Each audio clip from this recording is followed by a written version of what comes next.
Hi Parker Panthers, back again. This is Mrs. Warren. I told you I would be coming right back with my 3 examples of paragraphs written about this week and in 3 different tones. So I did my positive paragraph in blue, I did my negative paragraph in red, and then I did my neutral paragraph at the bottom in black.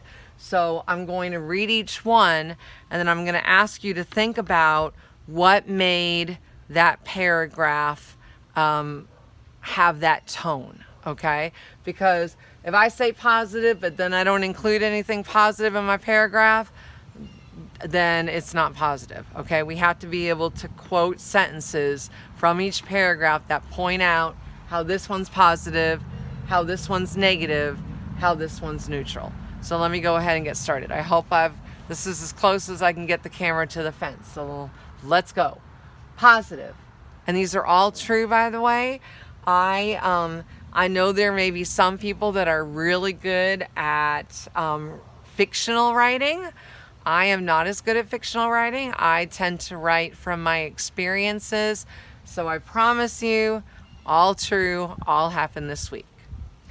This week, I heard that students will be coming back by the end of September if everything continues to go well. Woohoo! Because that's what Mrs.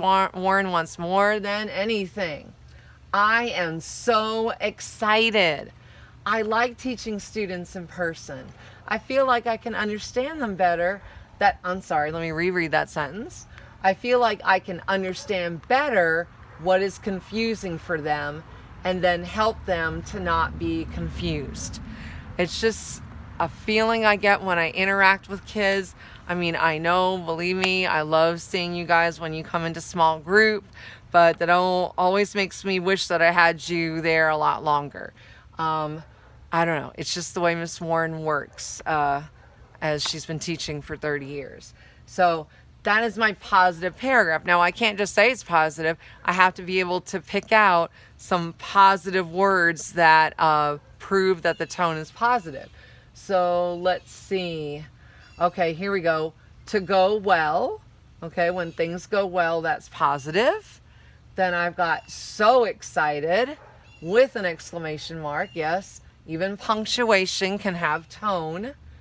Here's the word like teaching students. Here's the word like I can understand.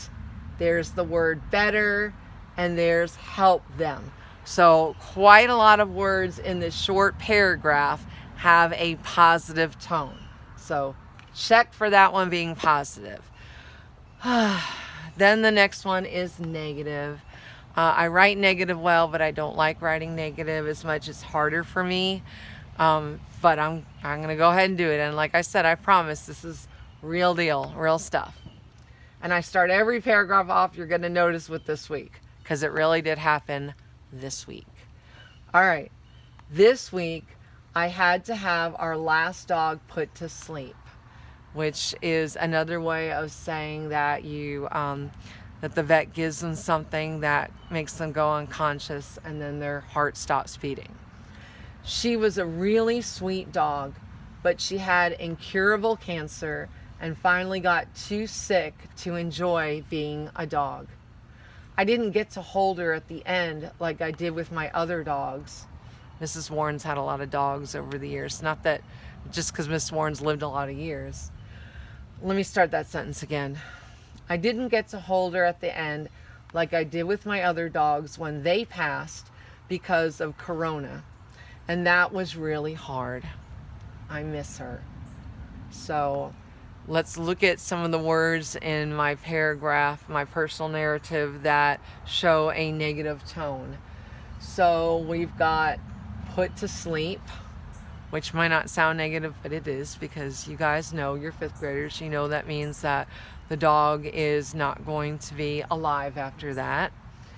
Then we've got incurable cancer, which incurable means not able to cure, and cancer, you know, is a disease that affects the body in ways that the cells do things they shouldn't do, And unfortunately, they take over the good cells, they keep growing bad cells, and then finally that ends to death.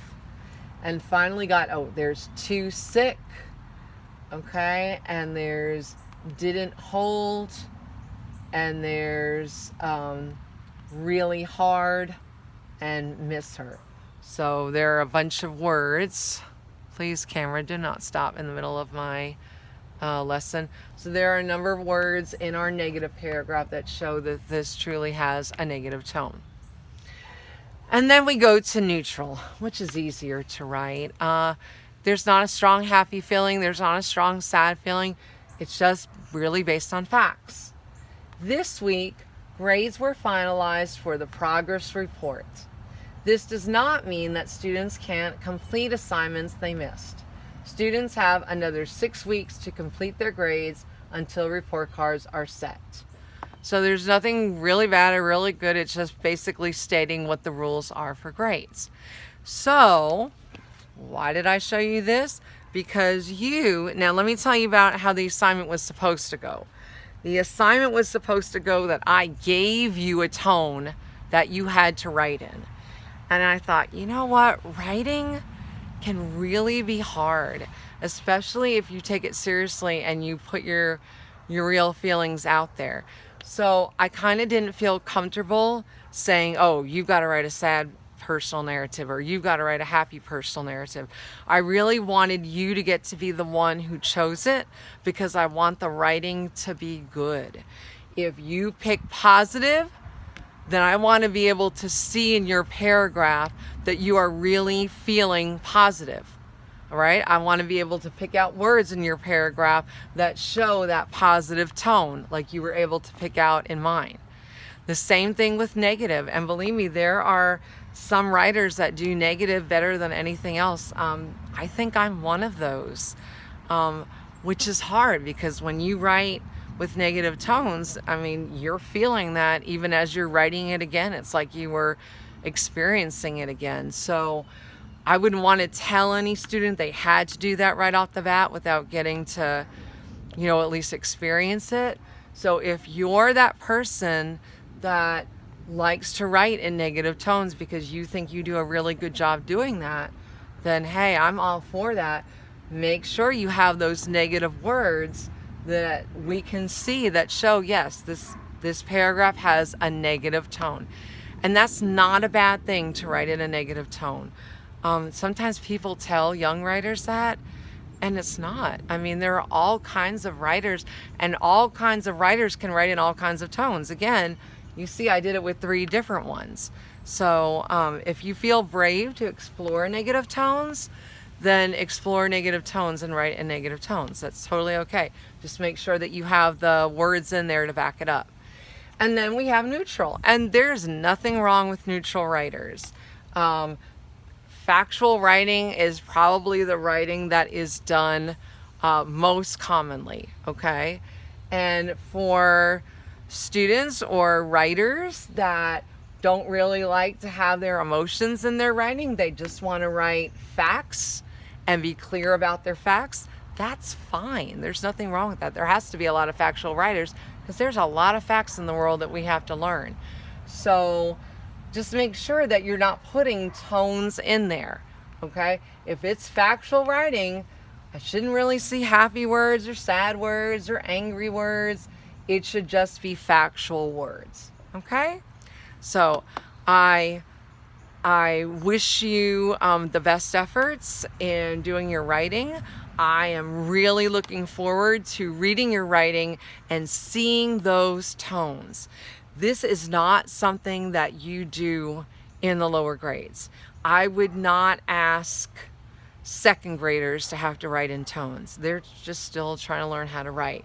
But by 5th grade, and you're getting older, and you're experiencing things differently and you're feeling things on deeper emotions, I feel like this is a really great age to start with being able to write in tones. And that's one of the reasons that I really do like being a 5th grade teacher.